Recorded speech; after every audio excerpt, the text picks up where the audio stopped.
for another August show about things going on in the summer when it comes to hockey, and there's not a lot to talk about, but we do have a whole lot of Olympic stuff to talk about, so I decided to bring on Mr. Jacob from Jakes Takes Hockey. Welcome to the show, brother.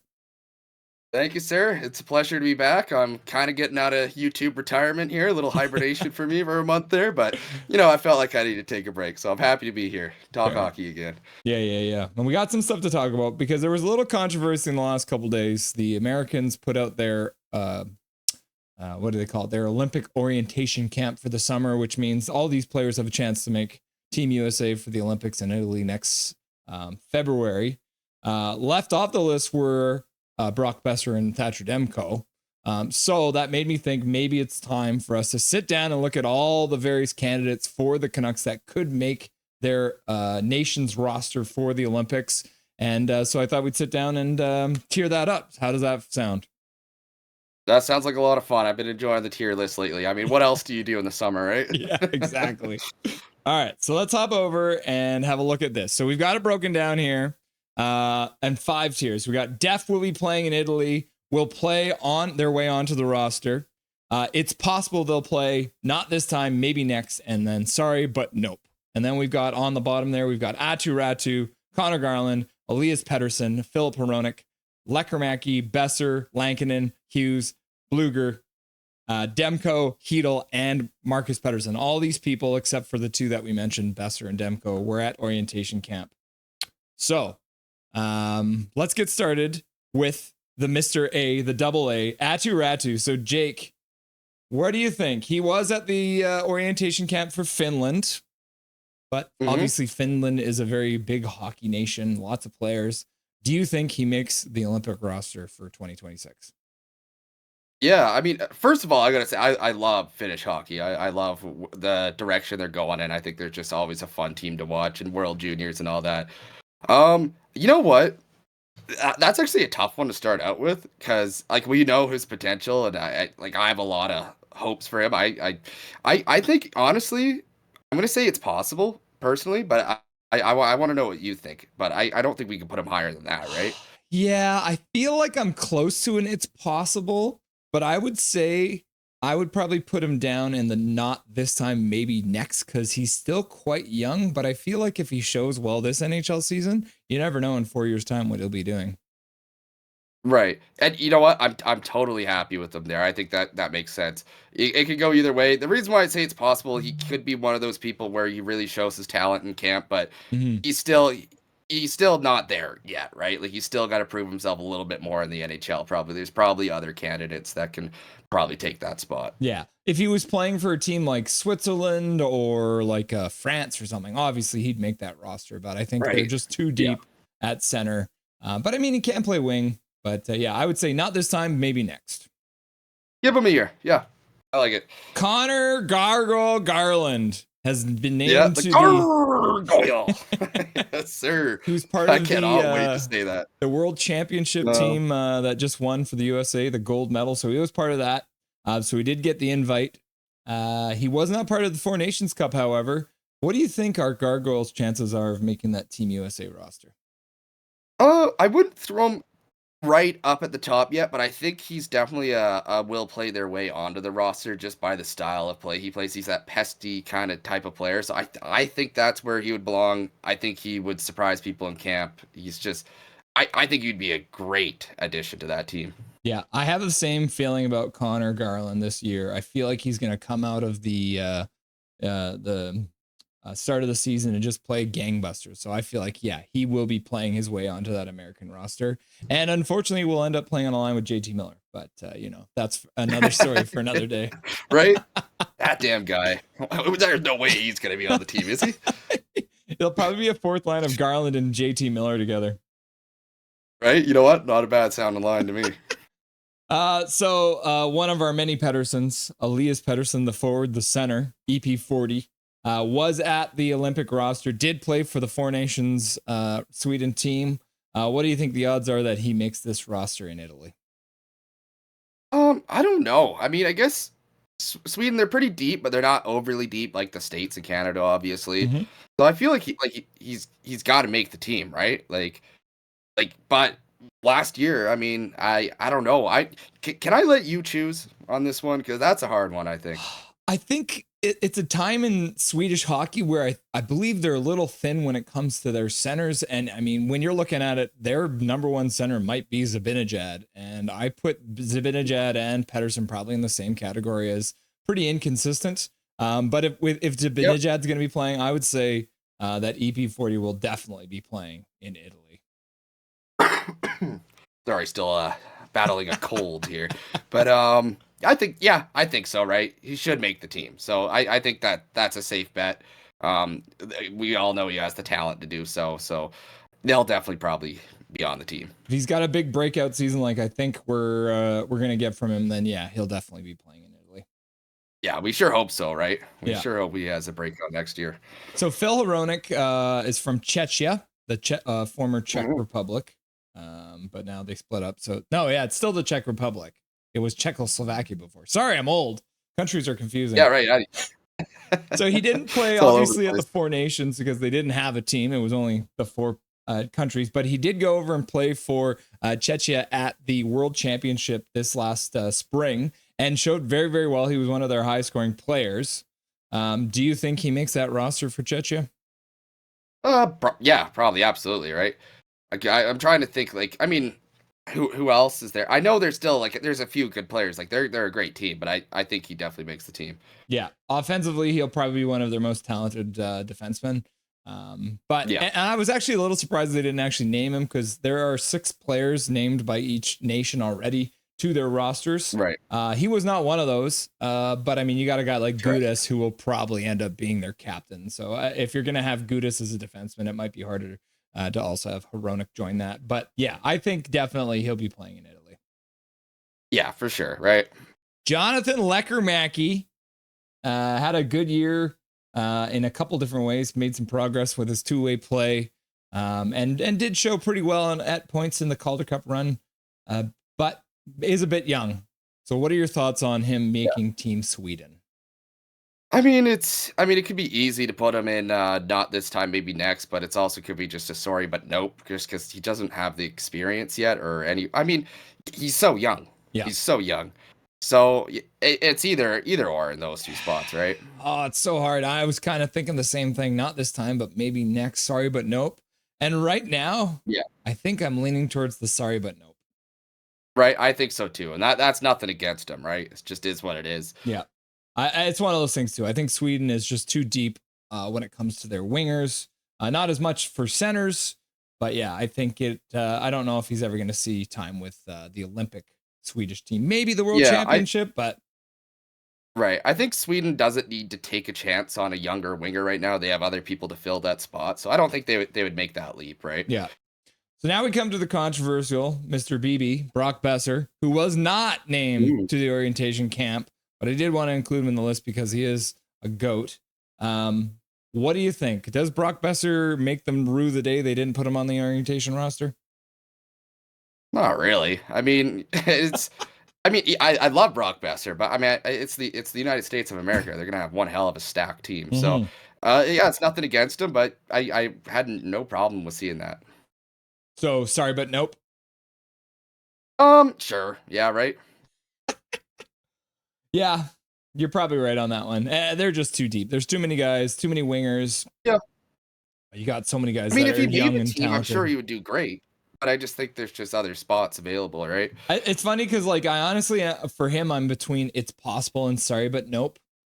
But I guess you could probably put him in the same category as Garland, where, like, maybe he plays his way onto the roster. He comes out and plays like crazy. But even at that point, I think the USA is just too deep. And so we're going to leave him in sorry, but nope, if you're okay with that. Right. And I just see Garland as that type where he has that feistiness, a little bit more of a bite, where that's why I could see him really realistically fighting his way onto the roster. And I don't think, and that's not a hit on Besser again. It's just Garland has that something, right? You know, Besser does have that shot, but I think the hard work ethic by Garland could totally get him in.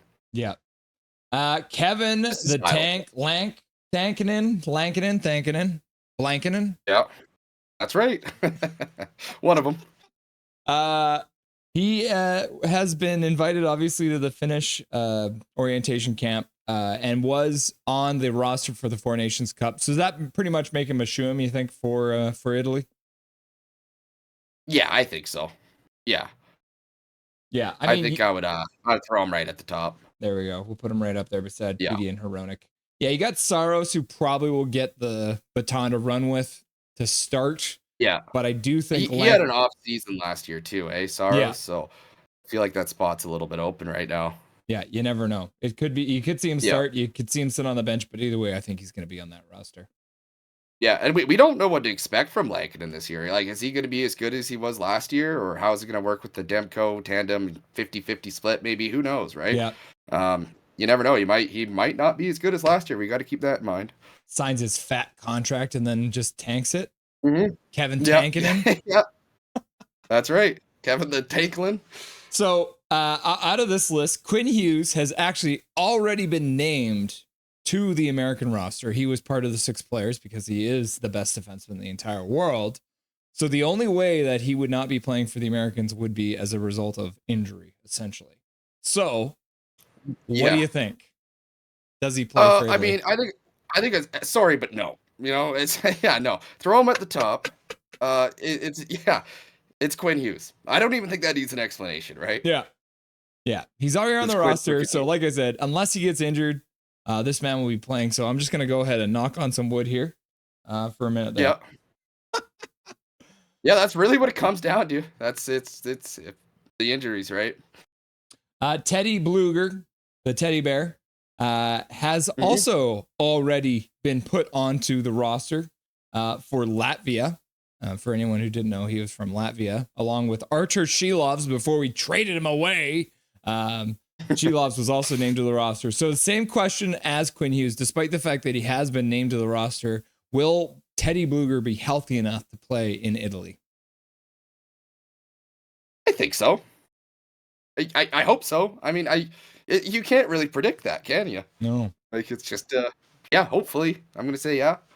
I think I'm confident that he will be as a result of, I think, the depth that the Canucks have going into the season. Because I don't know. There might be a chance that Teddy Bluger is even the 13th forward on this team. So he might not play all the games, which ends up having him be nice and rested when it comes to the Olympics. So we'll see what happens with him. But yeah, definitely would be playing in Italy. Yeah. Thatcher, the Snatcher Demko, not named to the orientation roster. And the Americans, I said, probably the deepest team when it comes to goaltending, other than maybe Russia. But Thatcher Demko, fighting injuries. Do you think he has a chance to prove the USA wrong? I'm trying to. Okay, so it's Hollaback, obviously. Yeah. Ottinger's up there probably. Mm-hmm. Who else? They have Decord going to their camp as well. Yeah, Joey Decord. Sorry, it cut out for a second. Joey Decord is going to their orientation camp. Oh, really? Yep. Oh, I didn't even see that. Wow. Really? Yeah. Okay. They have Decord going over Demko. Yeah, wait, hold on a second. At first I wasn't upset, and then I hear a name like Joey Decord. I mean, he's all right? But Demko could really be something. He could be a top 5 goalie in the league next year if he has that potential, right? Yeah. So, yeah, I don't know. What's that. Joey Decord really just threw me off there, to be honest. So I guess the question should be, if Demko starts this season and is like the best goalie in the NHL, do you think America changes their mind and puts him on the roster? I think the best spot to put him in would honestly be It's Possible. Mm-hmm. Yeah. Right? Because, what if Decord or Hollaback's injured too, right? Like, you never know what's going to happen. And obviously, they'll probably come knocking on. Like, he's not far off the list, right? He could be next in line. So it could be possible. Oh. We're getting down to the last couple players here. So another Phil, who is the Hedl variety, also from Czechia. So is there a hole that we can fill with Hedl? Yeah. What do you think? I mean, I think it's between, it's. Oh, my cat's trying to get inside right now. Relax. I think the injury question is the biggest one for Hedl, right? Because if he's healthy, he probably makes the roster. But is he going to be healthy? Yeah, I what do you think? It's possible? Yeah. Just put it in a safe spot. It feels like a Yeah. safe spot. Yeah. Yeah, you don't know with him. Like, oh my, like who knows, right? Like, yeah, his injuries are very concerning. Okay, let's put it in. I agree with you. It's possible, right? Mhm. Yeah, And you know, there's a chance maybe he has a really good start to the year. And when it comes to Cheche, he probably is a shoe in if he's healthy. So let's put it's possible. yeah. Now, the last man on the list, our third Pedersen that we acquired, Mr. Marcus Pedersen, was at the Swedish Olympic camp, but obviously that is probably one of Sweden's biggest strengths is their defense. So does a defensive defenseman like Marcus Pedersen have a place on Team Sweden in Italy this year?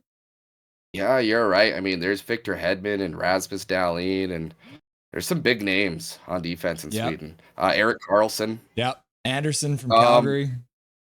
You know what? I kind of want to say not this time, maybe next. I don't know what I mean, it is possible, but they're stacked on defense, aren't they? I think it would take Oh, a number of injuries to the Swedish yes. defense so I think for me, I'm leaning towards sorry, but nope. Yeah, I think that makes sense, honestly. Yeah. Yeah. Cool. Yeah.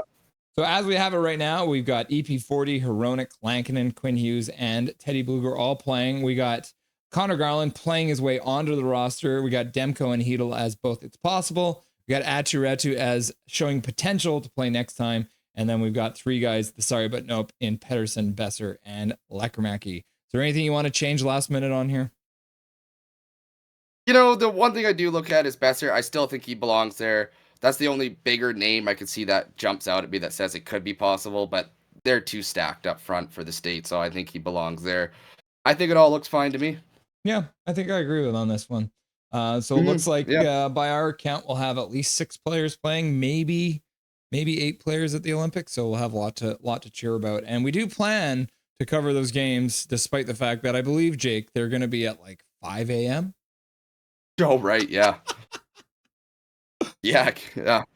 Get your coffee ready. Yeah. Perfect. So Jake, you got anything coming up on the channel, or what can people look forward to on Jake's Takes Hockey? Oh, you know what?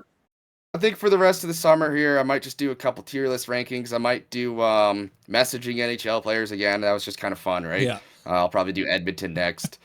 And I'm just gonna tinker around until the season starts. I'm just waiting for the 9th here, October 9th. I'm ready. I just cannot wait to make another recap video. Well, I can confirm the first game that we'll probably see Canucks play in September will be September the 13th. They'll be playing against the Seattle Kraken down in Seattle for that new Prospects showcase, I think they're calling it, because they won't be doing the tournament they did last year up in Penticton. So looks like September 13th is when we all get started and see some live Canucks hockey. Yeah, and right when I move right next to Penticton, they take him out of there. So that's awesome, eh? Oh, that's Murphy's Law, right? Yeah. Cool. Awesome. Thanks, Jake, for joining the show today, and we'll talk again soon. Yeah, absolutely. Anytime. Thanks for having me, as always. Nothing is perfect.